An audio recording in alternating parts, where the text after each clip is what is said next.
Are you making fun of me? Isn't it customary to bring high-end desserts? My business partner scoffed at me for bringing my wife's homemade pudding as a gift. There's no way we can serve this shabby-looking pudding to the president, he said, then he snatched the bag of pudding from my hand and threw it into the trash can. A sad sound echoed in the room. I was left speechless at this sudden incident. Overwhelmed by anger and frustration at not being able to do anything, I returned home. "That man's getting fired," said my wife with a mischievous grin. I was surprised by her smile, which was different from usual. The next day, I was invited to the president's office and was shocked by the unexpected turn of events. My name is Danny Klein, and this is my 10th year working as an office worker. I'm about to take a gift to a business partner, but I'm quite nervous. The reason being that the person I'm about to see is known to be difficult to work with. A man named Walter Morris. If you don't bring a gift he likes, he won't even have a proper conversation with you. At worst, he would say, "Something urgent has come up," and he'd send you back right away. Still, he's an important business partner, so I had to put up with him. One day, my manager came to my desk and said, "That company's patented technology is indeed excellent. You know that it has significantly grown our company." "Yes, but I also do notice that they've turned arrogant because of it." "Indeed, we used to work hand in hand to create better products." My manager's eyes narrowed as if remembering something, then he turned a sympathetic gaze on me. I let out a bitter laugh and ran my hand through my hair at the back of my head. "I've heard that the president and his wife are kind people, despite the current partner, the person in charge, being a difficult man. I hope for things to get better soon." "Indeed, it should improve in a while. It's tough, but that's part of the job." "Thank you, I'll do my best. But picking a gift each time is a headache. He accuses me of slacking off if I bring the same ones." "The gift? Oh, by the way, I remember that the president's wife is quite fond of pudding. If you have a chance to meet them again, how about buying a pudding?" Upon hearing my manager's words, I thought of a pudding from a particular store. Its texture was as smooth as cream and it melted in your mouth. It was a pudding that perfectly balanced richness and sweetness. The pudding made by my wife, Lily. Lily runs a small pastry shop that she has created by renovating a part of our house. Of course, the taste is guaranteed. It's a popular product that's loved by everyone in the neighborhood, from kids to seniors, often selling out by mid-afternoon. I wrapped up a conversation with my boss and decided to rush home after work. At home, Lily, who had finished her work, had started preparing dinner in the kitchen. As I approached Lily, I could smell a faint sweetness. Humming a tune and greeting me with, "Welcome home," I immediately told Lily about the conversation I had earlier. "The boss's wife seems to be a big fan of pudding. I'd like to take some as a gift. Could you make some?" "Do you think my pudding would be good enough?" Lily said this, but I could see she was smiling with delight, which relieved me. Even though Lily is great at making puddings, preparing it as a gift for the wife of my business partner is probably nerve-wracking. But Lily willingly said okay. As soon as she finished making dinner, she started prepping for the pudding without having her dinner, saying she needed to prepare for tomorrow. "Thank you, Lily. I'm sorry." "No problem. I want many people to taste my pudding." Saying so, Lily busily started the prep, moving back and forth between the kitchen and the shop. Seeing her like this, I couldn't just stand there doing nothing. I decided to help Lily with the prep by following her instructions. That day, we ended up going to bed later than usual. Looking forward to seeing the boss and his wife's reaction tomorrow, I immediately fell asleep. The next morning when I woke up, Lily was already awake and popped her head out from the shop wearing a white apron. "It's ready!" On the tray in Lily's hand were several puddings cutely wrapped. "Thank you, Lily." I didn't know what time she woke up to do all this, but I could feel the effort Lily put into it, and I thanked her multiple times. Lily, seeming a bit shy, laughed and said, "It didn't take that long because you helped me." As I recalled the morning's events, a smile spread across my face. I carefully placed the puddings, wrapped in white paper bags with blue ribbons, on the passenger seat and let out a sigh. With renewed determination, I started up the company car. There shouldn't be any problem if it's Lily's pudding. It will definitely go well. That's what I believed. Until I heard a voice trampling on my feelings. "What is this?" As always, I mentioned Walter's name to the smiling receptionist at the client's entrance and was told to wait a bit. I gently sat on the chair in the entrance, checking to make sure the pudding in the bag wasn't overturned. While waiting, I saw Walter, who had just a hint of a smile, coming from the elevator right next to the entrance. And when he peered at what was in my hands, the first thing he said was, "What is this?" in a dubious tone. I involuntarily flinched. Nonetheless, I replied, trying to appear unfazed. "It's just a little something. It's pudding. My wife, who runs a pastry shop, made it." However, my words were cut off by Walter's scoff. "Pudding? Are you making fun of me? Isn't it customary to bring high-end desserts?" His words were dripping with scorn. His eyes were narrowed and the corner of his mouth was slightly raised as if to mock. At first, I didn't understand what he was saying, but as I slowly realized, I noticed that my fists were trembling in rage. My partner was a client with whom we'd been working amicably so far. I couldn't afford to ruin that relationship here, so I swallowed my feelings and started to speak. "Although not high-end, my wife has been making puddings that are pretty popular." "No way! I can't possibly eat a pudding made by an amateur." Walter roughly snatched the bag of pudding from my hand. "What are you doing?" I was so surprised that I snapped at him. My anxious voice and Walter's dry laugh echoed throughout the entrance. The receptionist who had attended to me earlier and some employees who just happened to pass by were looking at us suspiciously. "I'm bothered by being presented with such trashy stuff." Walter lifted the bag to his face and narrowed his eyes as if examining it. While I felt my blood rising to my head, I struggled to maintain my composure. "But I heard it's the CEO's wife's favorite."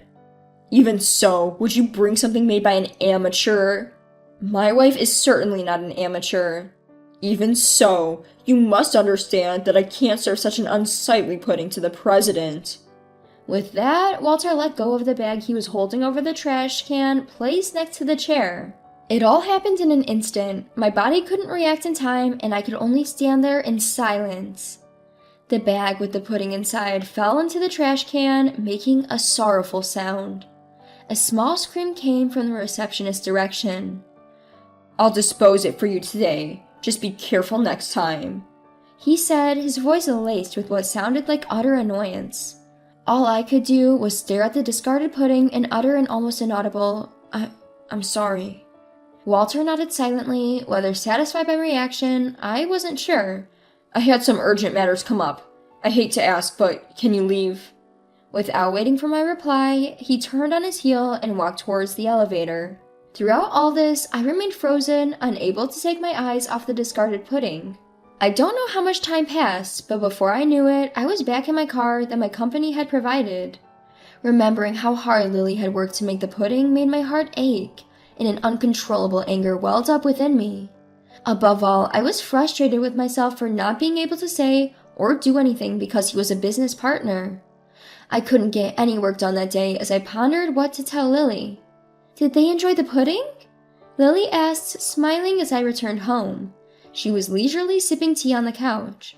Caught off guard, I stopped untying my tie. "Did something happen?" Lily asked, leaning in with a worried look on her face.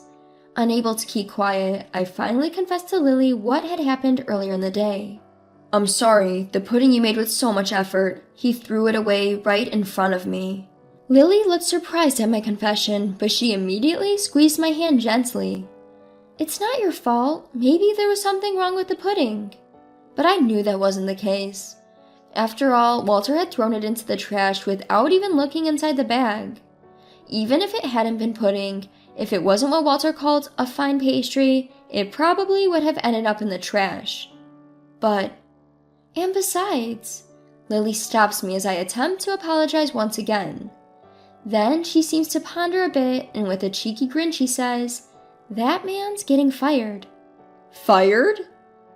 I'm just kidding.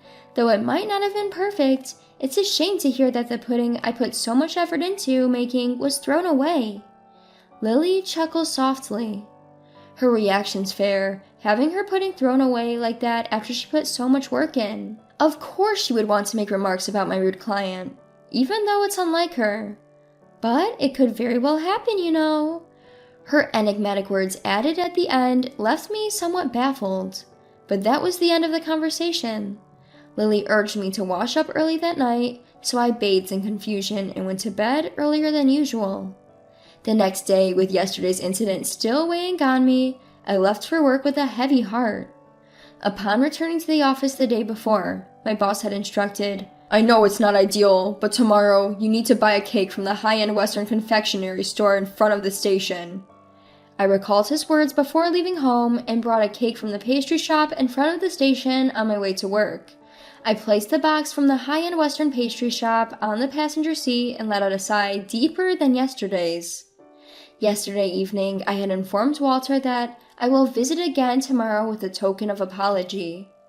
Perhaps due to the incident, Walter responded in an overly arrogant tone. "All right, I'm counting on you this time," and hung up the call. I should get going now. In the driver's seat of my company's car, I somehow motivated myself and headed towards the client's office. As I walked through the automatic doors of the entrance, a receptionist who recognized me hurried over. "You're Mr. Klein from Company XX, correct?" "Yes, that's right, but—" "Please come this way."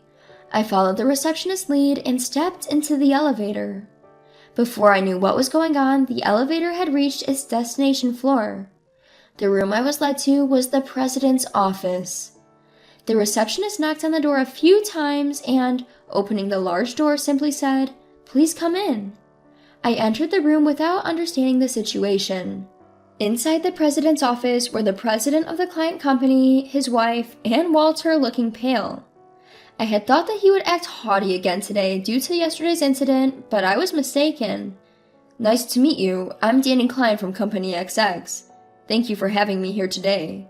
With a question mark hovering over my head, I greeted the president of the company we were dealing with, Mr. Peterson.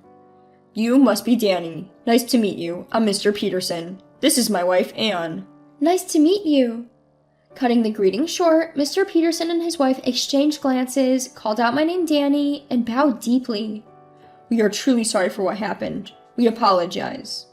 "I beg your pardon?" I asked, surprised by the sudden change in the president's tone. Next to the president, his wife was also bowing with a speechless expression. I hurriedly told them to please lift your heads, but they wouldn't. Next thing I know, Walter, standing diagonally behind them, was also bowing. "We are terribly sorry." The usual arrogant Walter was nowhere to be found. Instead, I saw him apologizing with careful words for the first time. Caught off guard, I was at a loss for words. "Actually, yesterday, my wife noticed something in the lobby trash can while cleaning," he continued. His wife nodded in agreement. I thought I saw a hint of anger in her eyes. "When she asked around, she was told that the pudding you brought earlier in the day had been rudely thrown away by him. We hurriedly called him to confirm, and at first he denied it, but later grudgingly admitted it." A cold glance from Mr. Peterson was directed at Walter. Upon noticing the gaze, Walter bit his lip and turned away. "I did not know that Mrs. Peterson liked pudding. I assumed it was a lie from Danny, and I threw it away without thinking twice. I am sorry." His voice was quieter than I had ever heard before. As I was stunned by the un-Walter-like attitude, Mrs. Peterson shook her head with a stern face. "That's not why I'm angry." Mrs. Peterson, who had been silent until now, muttered in an anger-laced voice as if to correct him. "Danny, I have also known about the pudding from Lily's store for a while. I also knew it was so popular that it always sold out. Despite being so busy, you had prepared the pudding for me." Unable to endure Mrs. Peterson's gaze, Walter whimpered. "My wife can't forgive you for trampling on the goodwill of the makers, you, Danny, and Lily. I can't believe an employee of a manufacturing company doesn't understand the value of the thoughts poured into a product." I was shocked. Not just because Mrs. Peterson knew about Lily's store, but because she understood the feelings of a craftsman in the manufacturing process. Walter, who had turned from pale to white, began to say, "I'm sorry," but Mr. Peterson immediately pointed out, "Face the person you're apologizing to," and made him lift his pale face. "I sincerely apologize for carelessly discarding the handmade gift from your wife yesterday without thinking twice." Walter, who berated and threw away my wife's pudding yesterday, was now apologizing to me. facing me straight and repeatedly bowing his head. In that moment, I felt something clearing up within me. After coming home, I saw Lily drinking tea on the sofa, just like yesterday. Without even greeting her, "I'm back," I began to talk about today's events. Lily, without interrupting me, listened till the end, then smiled and said, "That's what I thought." "That's what I thought? You knew this would happen?"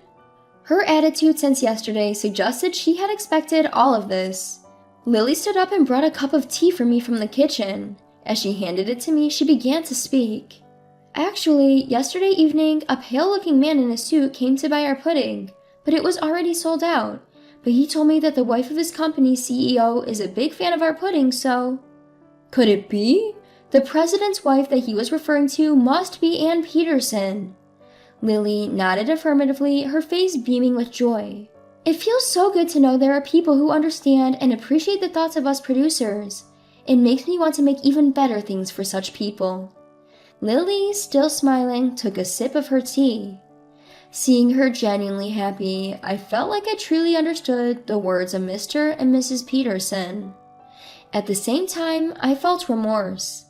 Did I truly understand and value the thoughts of the producers like Lily does while I did my job? I was angry at Walter's arrogance, but was it not because I felt like we were doing him a favor by selling our products? Maybe I was also the one getting carried away. Like Lily, shouldn't I perform work that will deliver the thoughts of creators to consumers? I can't really call out Walter for his arrogance anymore. While I was contemplating all this, Lily noticed something and gently placed her hand on my shoulder. "From now on, perhaps you'll consider both the creators' and the users' perspectives."